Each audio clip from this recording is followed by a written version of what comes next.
citar este fragmento de la entrevista de ellos, el cual nos dicen: mi mamá me contaba que habían sido los soldados que habían matado a su mamá. Cuando tal vez nosotros ya en carro habíamos retenes militares, yo no podía llorar porque los soldados se acechaban creyendo que nos iban a hacer algo. Es importante cómo hacemos esta triangulación en cuanto a las fuentes documentales, pero también testimoniales, para poder reconstruir hechos, tanto evidencias y también testimonios y el trauma que hay en las víctimas de la masacre de julio de 1944. Gracias.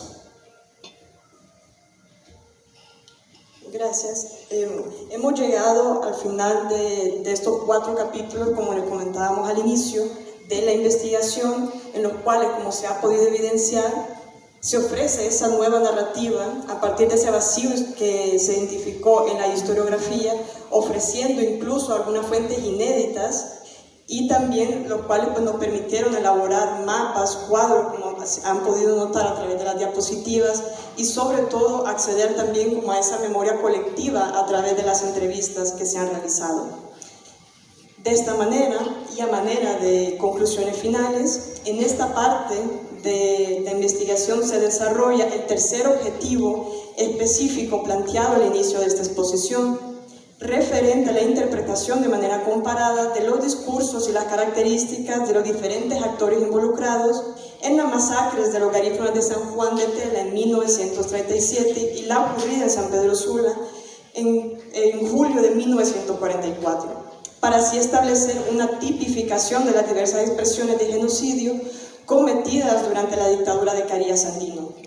Nuevamente, cabe recalcar que esta es una interpretación no jurídica ni se pretende realizar un análisis estadístico, sino desde las herramientas teóricas conceptuales que nos ofrece la historia y la sociología. Si bien ambas masacres se inscriben dentro de un mismo contexto, ambos procesos tienen sus particularidades, como se puede evidenciar en este esquema. Por una parte, la masacre de los garífunas fue dirigida precisamente a ese grupo étnico y liberal el 12 de marzo de 1937 y se enmarca en la fase de consolidación del poder dictatorial tras la reforma a la Constitución de 1936. Por ello, se considera que esta masacre estuvo fuertemente caracterizada no por ese carácter político y racial. Por otra parte, la masacre de San Pedro Sula, el 6 de julio de 1944, se produjo en un contexto diferente, en la fase de mayor crisis del régimen de Carías, y pues que se marcó no por la caída de esas dictaduras en la región centroamericana, que alentó en Honduras una oleada de manifestaciones en Tegucigalpa y San Pedro Sula entre los meses de mayo y julio de 1944, y que fue dirigida, como se evidencia en el esquema, a una oposición política heterogénea, compuesta por mujeres, estudiantes, intelectuales y políticos e incluso niños. No obstante, pese a sus diferencias, ambas masacres presentan similitudes fundamentales, como se observa en el centro de este esquema. Tanto en San Juan como en San Pedro Sula, la violencia se ejerció directamente por el Estado a través de la Policía Nacional, en el contexto de la dictadura. También los grupos opositores fueron objeto de una vigilancia extrema a través de la policía secreta y también de represión, persecución e incluso el exilio. De esta manera se revelan esos puntos de convergencia y divergencia entre ambos momentos históricos, constituyendo expresiones de violencia estatal durante la dictadura de Carías Sandino, las cuales se interpretan en el marco de las prácticas sociales genocidas, en tanto buscaron destruir y desarticular a los grupos opositores del régimen, cuyos efectos, como se ha podido evidenciar en esta exposición, trascendieron el momento del aniquilamiento, ya que fueron procesos que iniciaron mucho antes de la eliminación física y culminaron mucho después. Ahora, ya para finalizar, se mencionarán brevemente los vacíos de esta investigación.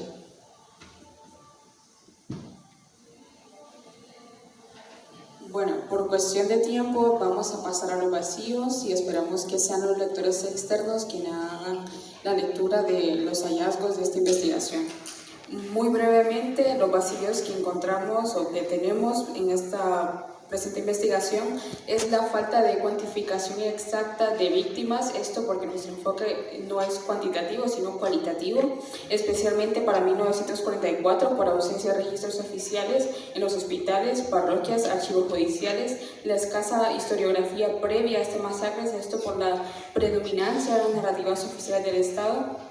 así como la necesidad de profundizar el papel de la empresa aérea TACA por su relación con la vigilancia y la represión. También queda pendiente la investigación de vínculos de la élite política y económica con el tráfico de las drogas en el contexto continental de la época, y también la investigación solo aborda coyunturas puntuales como la de 1937 y 1944, dejando en otros años sin documentación suficiente. Y para finalizar esta investigación, también notificarles que se ha dividido en 3 ponencias, las cuales, o mejor dicho, 4 ponencias que ya fueron aceptadas en el 17 Congreso Centroamericano que se va a desarrollar al 20 al 24 de julio del presente año. Sin más, nos queda agradecerles a todas y todos por acompañarnos. Muchas gracias.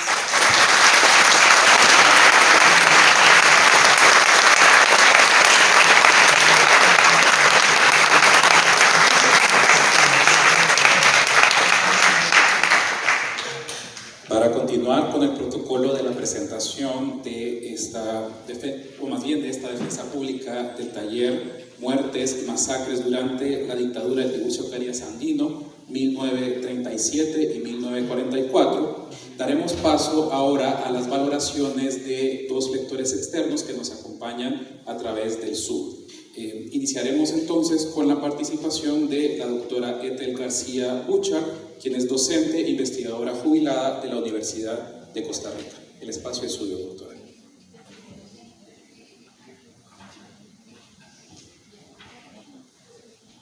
Bueno, buenas tardes. En primer lugar, no quiero agradecer al grupo y a la profesora coordinadora de la investigación el darme la oportunidad de leer este texto, porque me parece que es, en términos generales, y luego de escucharlos también y antes de leerlos, es un trabajo excelente, es un análisis de la relación entre la muerte y esas relaciones de poder que se identifican y sobre todo identifican en el tiempo, que es lo que me parece una de las partes más enriquecedoras de este texto, es las distintas formas de dispositivos a través de los cuales se ejerce el poder. En el contexto, en este caso, de la dictadura de Tiburcio Carías Andino, pero también en contextos autoritarios y dictatoriales. Y como les decía, la idea de destacar también a lo largo de la lectura, los distintos capítulos, sobre todo del tercero hasta el 6º capítulo, la construcción, la reconstrucción de los procesos y del hecho histórico, los distintos hechos históricos que llevan de la muerte y cómo se transita en este proceso de las muertes individuales, colectivas, de la persecución, del encierro, de los exilios, hasta las masacres y una violencia extrema, como a lo largo de poco tiempo y en el tránsito de 16 años de dictadura, y sobre todo a partir del tercer año, del 36, cuando se discute y se aprueba el continuismo de la dictadura, este grado de violencia o estos distintos grados de violencia se van aumentando de nivel a lo largo del tiempo. Y entre el 37 y el 44-45, a medida que avanza también la reacción, la oposición, en la cantidad y el número de sectores opositores, se van incrementando esos niveles de violencia. Es importante porque metodológicamente nos permite precisamente una lectura para nuevas investigaciones, cómo manejar el tiempo, pero también el espacio, cómo estas estos brotes de violencia se van dando en algunos sectores, en algunas poblaciones, en algunos lugares, y se va ampliando el espacio, sobre todo la costa norte, pero sin descuidar, sin que permanecieran de manera activa brotes en distintos sectores del país, sin llegar a los niveles de la zona analizadas para el 37 y para el 44 en esta investigación. Y bueno, esto se permite gracias, y quiero insistir en ello también, gracias a la capacidad y a la construcción de ese marco teórico conceptual desde distintas disciplinas y perspectivas que les ha permitido precisamente ir estableciendo este conjunto de relaciones e identificar y percibir en el tiempo el aumento, el incremento de estos niveles de violencia. La capacidad para articular utilizar y aplicar distintas herramientas metodológicas para lograr eso. También eso dice mucho de la creatividad del grupo de investigadores, donde lograron esa aplicación ya mencionada, e intermétodo, a través de estrategias distintas y el uso de fuentes diverso, porque también va relacionado con esa capacidad para utilizar distintos y esa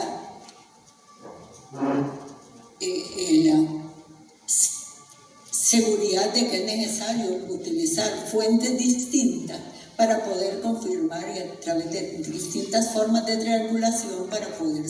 lograr y confirmar estas hipótesis que se plantearon desde el principio. Considerando lo anterior, me parece que no queda más que felicitarlos. Realmente creo que este trabajo, además de su riqueza temática, también tiene una gran riqueza teórica, conceptual y metodológica, y en fuentes que puede ser aprovechada para futuros trabajos. Además de que sugiere un conjunto de temas que quedaron ahí, que es necesario continuar y profundizar, y que están desarrolladas en los últimos 3 capítulos, pero que se convertirían a futuro, y espero que a partir de las investigaciones de los distintos licenciados que a partir del día de hoy ingresan a ese grupo, a ese gremio de historiadores que es tan necesario en nuestro país y en Centroamérica, para que puedan seguir profundizando en los distintos temas. Bueno, cada quien ve temas a partir de sus propios intereses de investigación. Quisiera mencionar y terminar entonces mencionando los distintos temas que considero que pueden ser profundizados y que me han surgido a través de la lectura de este trabajo. Por ejemplo, creo que es necesario profundizar en el caso de Honduras y de Centroamérica también, el cómo se va dando ese desarrollo desigual en ciudades principales, y esto no solo para el periodo, el marco temporal que están analizando, sino que en términos generales para cualquier investigación, en ciudades principales como Tegucigalpa, incluso San Pedro Sula, y hacia otras regiones con características más o menos distintas, como en contextos arbitrarios y dictatoriales, como la violencia y el uso diferenciado de esa violencia depende también de los distintos sectores y poblaciones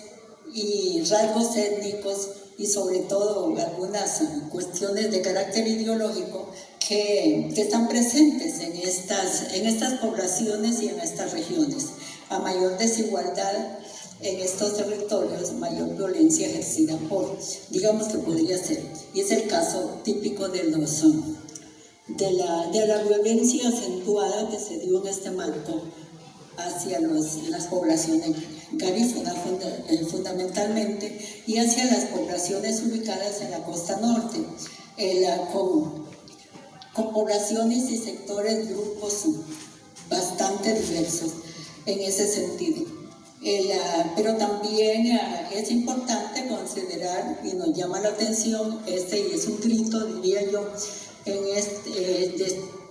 esta investigación, y sobre todo es importante en el contexto actual, que es importante poner mayor atención a los estudios sobre el discurso racial y el anticomunismo en nuestras sociedades, las centroamericanas, con el fin de identificar y explicar en qué medida este discurso, el discurso antiimperialista, promovido por los intelectuales, sobre todo de aquella época, que parecieran haberse integrado al discurso nacional de manera implícita y muchas veces explícitamente en el discurso nacional. El discurso en muchos momentos, y eso lo podemos estar, sigue presente, y eso es mi preocupación, el discurso racial y el discurso antiimperialista y anticomunista fundamentalmente sigue y está presente en los distintos conflictos que se van generando a lo largo del tiempo, y en nuestro país eso lo podemos ver bastante acentuado. En términos generales también me parece que es importante pensar y profundizar en los estudios sobre el papel de la prensa nacional e internacional y en el uso de ese tipo de fuentes que están ahí, y ahora en internet es más fácil su manejo y podemos llegar, así como de las presiones de las empresas extranjeras, pero también del gobierno y de la diplomacia norteamericana en los distintos conflictos, y en el área centroamericana esto está claro, bueno, y ahora en general en el mundo. Y en síntesis, y para concluir, considero que esta investigación es una importante contribución al conocimiento de temas que, si bien ya han sido estudiados, pueden ser analizados desde ópticas distintas y con nuevos enfoques teóricos y metodológicos, y que pueden responder a las viejas preguntas a la vez que generan nuevas. Y como mencioné al principio, este trabajo servirá de base, sin duda, para otros estudios que se realicen en torno a la violencia y el miedo en contextos represivos y temas relacionados, pero también en la reconstrucción de los testimonios. Y quisiera terminar con esto, sobre todo en los últimos capítulos, pero en el capítulo 4 con más fuerza, y en los demás también, 5 y 6, la reconstrucción de esos testimonios por sí mismos y la cuantificación de las muertes que se ha hecho. Es un esfuerzo importante, pionero, que nos permite y permitirá a otros, como ustedes mismos, continuar con nuevos trabajos y desarrollar por sí mismos. Entonces, estos testimonios constituyen ya, unidos a la literatura testimonial, constituyen una gran riqueza documental que también está presente en este trabajo. Felicitaciones entonces, y realmente me complace mucho, como había dicho anteriormente, haber estado participando de este trabajo y haber tenido la oportunidad de leerlo con detalle. Bueno. Muchas gracias a la doctora Ethel García Búchar por su intervención, haciendo comentarios a la investigación Muertes y Masacres durante la dictadura de Tiburcio Carías Andino, 1937 y 1944. Pido un aplauso para